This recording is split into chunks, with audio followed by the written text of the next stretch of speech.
seen Billy? Why don't you sit down for a minute? Sure. Listen, I didn't get a chance to read the script yet. You told me that role was written for me. That's not exactly true. If you still want to work on the picture, I can offer you the role of the mother. How dare you? Something began to take over me, and I remember all the magic I used to play around with as a little girl. And if I had to isolate a moment, that's the minute that it really did start to happen for me. Hollywood has its sorceress now.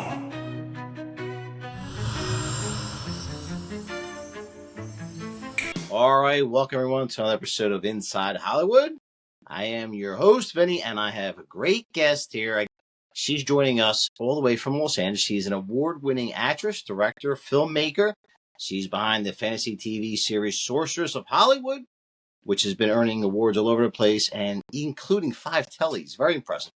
She's got her own entertainment show, and she's also one of those power, fearless women in filmmaking. Her name is Jacqueline Murphy. Welcome to the show. Oh, thank you, Vince. I'm so happy to be here. A friend of mine was on your show, and I just loved how the energy when I watched it. And I love the name of your show, Inside Hollywood. A lot of my films are about Hollywood in one form or another. And I thought, that's the guy I want to reach out to and be on his show. So thank you for having me. And hi, everybody. Keep watching. And let me tell you, I always love having my fellow East Coasters, no matter where they are in the world, join us, because this show is really all about people that are filmmakers or creatives in all aspects, and you certainly are that. I mean, you got a lot going on, which I love. I saw your beautiful pictures on Instagram of you at the Emmys, and you are a go-getter. I can tell it, and you're a strong woman, and the awards behind you are a testament to that. That's so sweet of you to say. Well, one of my missions in life is to encourage people, to inspire them, to lift them up, because I know that life isn't always easy for people and we all have dreams. And, I was a young kid growing up on Long Island in New York, and 5 kids. We lived in a 3-bedroom house. I shared the bedroom with my 4 sisters, and my brother had his own room and my parents had theirs. But my mom was an artist, and she shared that love for painting and art with me. And we used to always watch old Hollywood movies. And she always made me feel that if I worked hard and applied myself, that good things would happen. So everything that I put out there is from that lens. And I love to inspire my nieces and nephews and younger people around me, but also my friends and other people. I never thought that I would be winning awards. I always dreamt that I'd love to be an actress on TV like Veronica Lake or Rita Hayworth, and the beautiful actresses, Sally Fields, that I would see in The Flying Nun, I always wanted to be on, like shows like that. And then my mom said, you better have something to fall back on. And so I loved helping people. I still do. And I got my RN degree. I have a registered nurse degree, and I worked at New York Hospital in the city. I got a job there after graduating, while going to acting school during the day, and then I worked as a nurse at night. And I swear I must have angels on my shoulder, because when I sent out my resume, casting people at All My Children saw that I was a registered nurse, and it was in the 90s when the soaps were super glamorous, and there were like 12 of them happening in New York. And I got a recurring role as Nurse Thomasit with scenes opposite Susan Lucci and some of the soap opera stars that are still working today, like Peter Bregman and Walt Wiley. And it was just like an amazing time. And that's really what started my career. The seeds you plant today, you never know where they're going to lead, and just be open to opportunity and apply yourself the best you can.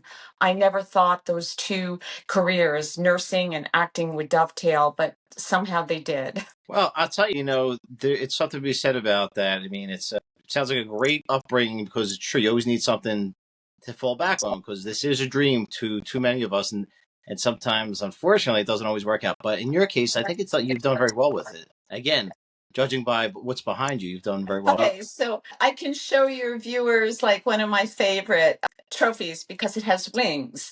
And again, speaking of angels, I'm Catholic, and but regardless, no matter what religion you are, I feel like people do have angels. And this one here, it's a little heavy. I've got two of them. This is from Vicky Schnepp's Media, Dan's paper, and from the New York Assembly of New York for making films in New York and for work on the East End as well, because I'm from Long Island, as I said, and Islip in the Hamptons. It just keeps, acknowledgement is a very big theme in my life. So it reminds you of what you've accomplished, but where you want to go yet. So I'm not finished. But it can start at any age. I mean, if someone is in drama school, in high school, you get in a play. I was in the chorus. And did a play here and there because honestly, I had to work after school. I had a job. We lived by the water on the South Shore, and I was selling bait, not myself, but just bait and anchors and all kinds of things to everybody. But those are the things that build your character and build who you are. And then during COVID, the business came to a halt. And I decided, well, I like writing. And so I got into a few Sundance labs and took writing with Hal Prostrom from Screenwriting U and was certified in feature film writing. But also, I knew TV was going to be big. And so I also took classes in binge-worthy TV because I wanted whatever I write to like cause people to get hooked and intrigued and want to binge my whole series. So I created The Admired, about an actress who makes a deal with the devil to time travel back to old Hollywood as a big movie star like Veronica Lake. And she gets her wish, but it doesn't turn out the way she hoped it would. The studio head is making her play parts that she doesn't want to play, the older lady parts, and a club owner tries to blackmail her because her husband is gambling, and we have all these issues that come up. This is one of the posters for The Admired, and it's what would you give to achieve your dreams? This is the sorceress of Hollywood. This is, and I have another poster my friend made, and I have my little dragon there because I want it to be kind of like a mixture. I don't know if some people out there like dark materials. We have some animals that are going to transform into people. We have wizards. Sorceress of Hollywood is different than The Admired because the lead, myself, who plays the sorceress, realizes she has a genetic talent for magic and she can empower herself. So she doesn't have to rely on the devil like this one did. And so I'm working I'm working through these things that, and I have a Bible and a TV series, and I have a website for The Admired called theadmired.com, and I'm working on Sources of Hollywood website. And I have my personal website, jacquelinemurphy.net. But this was the Telly Award. I got 5 of these for Sorceress in May, and I was so excited. Now, mind you, I did not do any of this to get awards, because if you do that, I don't know, but it just doesn't work for me. It has to be a passion. It has to be something you love. And if it's good, and I always try my best at everything I do, then hopefully it'll resonate with people.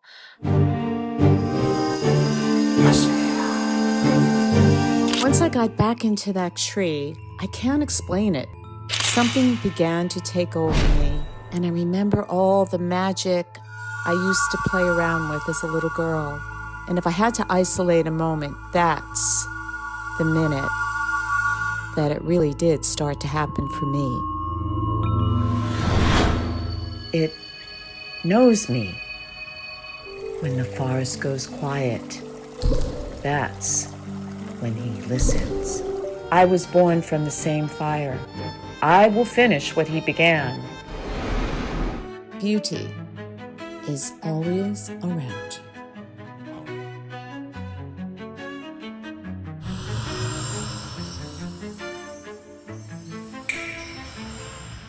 But This was best social video, which is very hot right now with YouTube and all your audience people that are influencers and everything. Like who thought those dances would be so catchy on TikTok?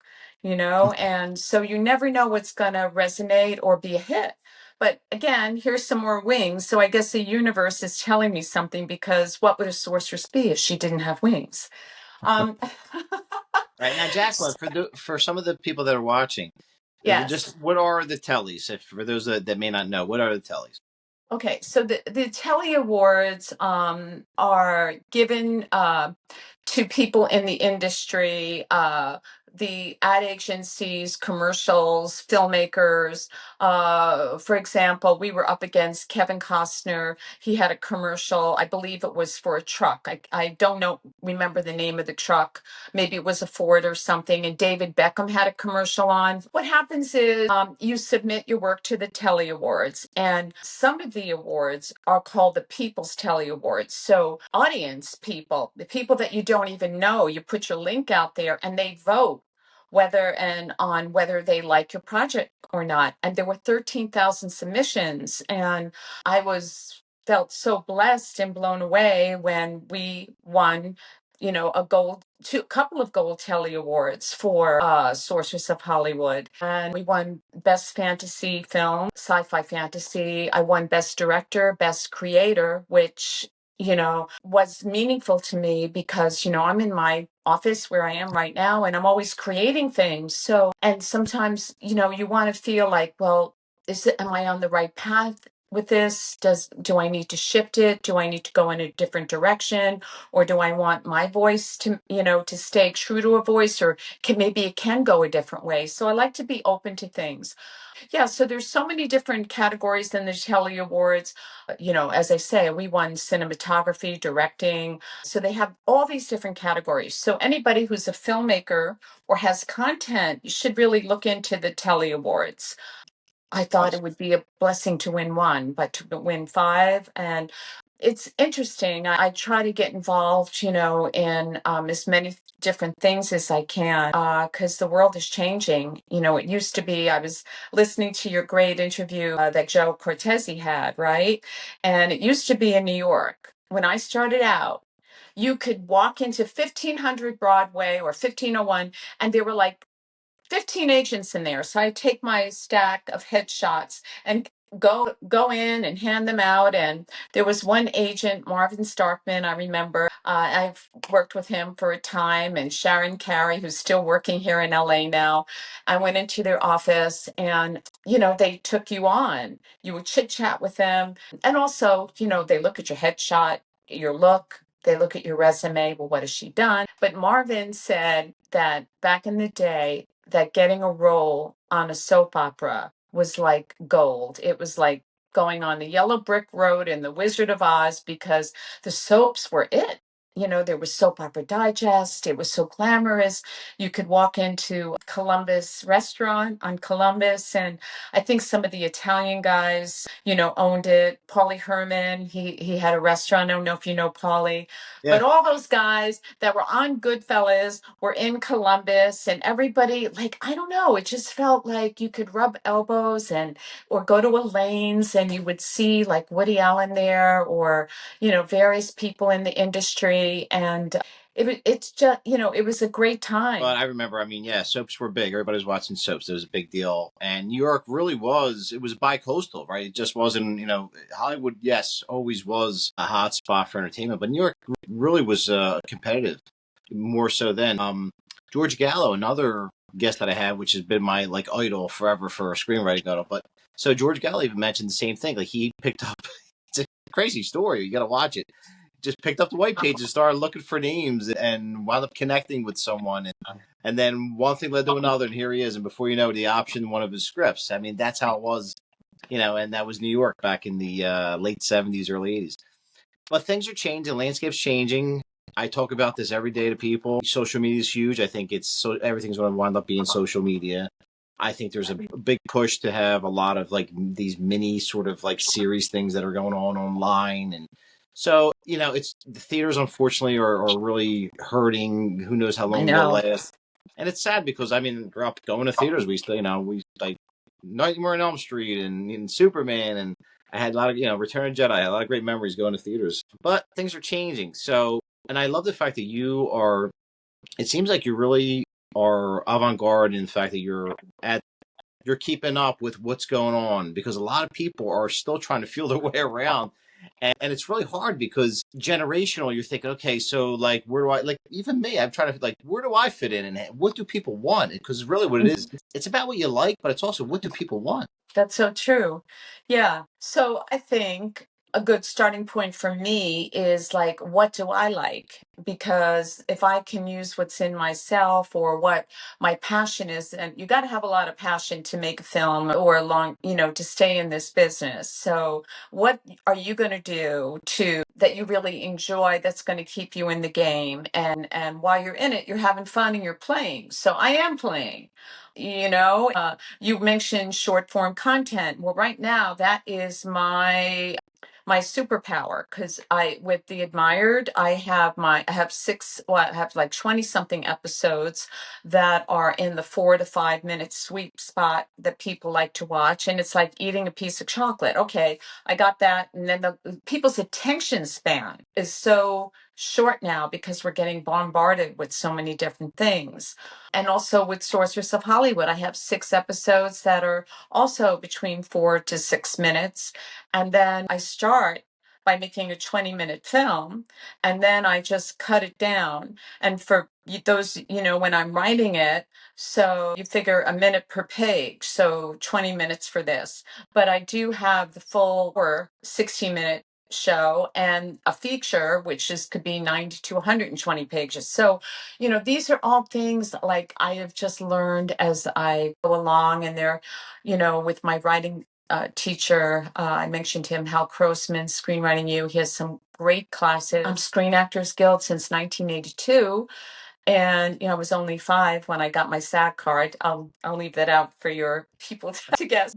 And so if you could find the wonder in yourself, and just play around with what you like to do, I think that's really important. And be open to learning new things. It keeps you young. And Jacqueline, I would say too, maybe it's an East Coast. I'm a little biased, but growing up the way we did, Irish Catholic, Italian Catholic background, city people, city folk, the bruises and knockarounds that we get growing up, I think, add a lot of color and a lot of experience to our own creativity when it comes to storytelling and when it comes Oh to yeah, filmmaking.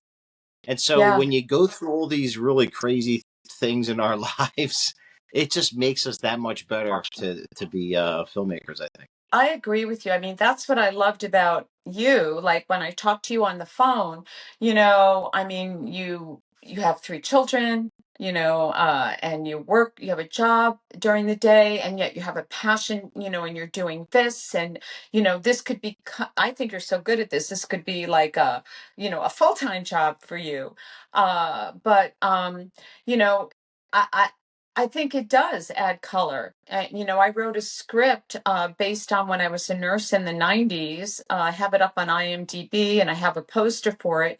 It's called Yellowbird and the Titan, aka Opioid Days. And it's totally different from The Admired or Sorceress. It's not fantasy, it is real. And I have had some real things happen to me and to people I love in my life. And I thought, oh my God, I got to write this and get this down. Because if it's about a young boy who, in his 20s, a young adult who gets addicted to opioids. And in it, the aunt, who's a nurse, which is me, I always write for myself. She would go to the end of the earth and back, which is what I would do.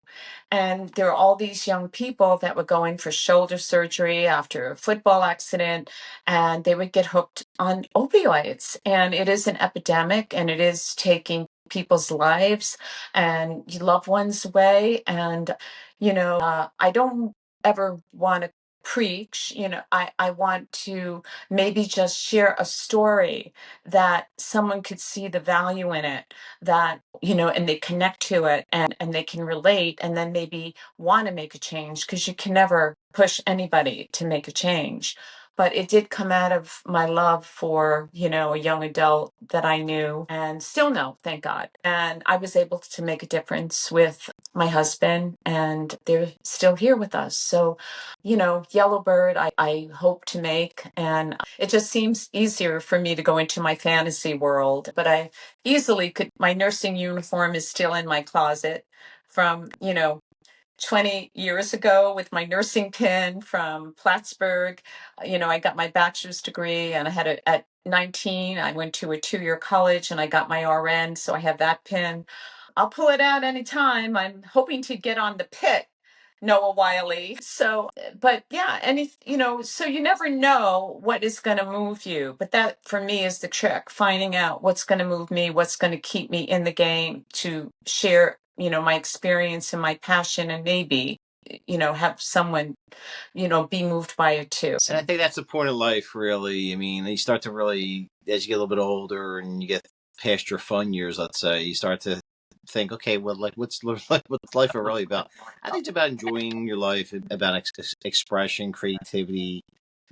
Creativity. That's what God put us here for. That's what we're supposed to do. We're supposed to create in whatever way we can. You can't quit the day job, but you have to find something that's you're passionate about, that's going to make you feel alive. And I love the fact that when you mention opioids, I mean, that's so many people that lives that I know that have touched and unfortunately aren't here anymore. And it's just, and having 3 kids, it's very scary because it's like, how do you Yes, prepare? And you could talk and right. talk, but then when they're alone in that car or in that bar, wherever, and you're not there, anything could happen. The dangerous thing now is, with fentanyl and all these different things. I mean, it could be anywhere, anytime, and all of a sudden something really bad could happen. It's very scary.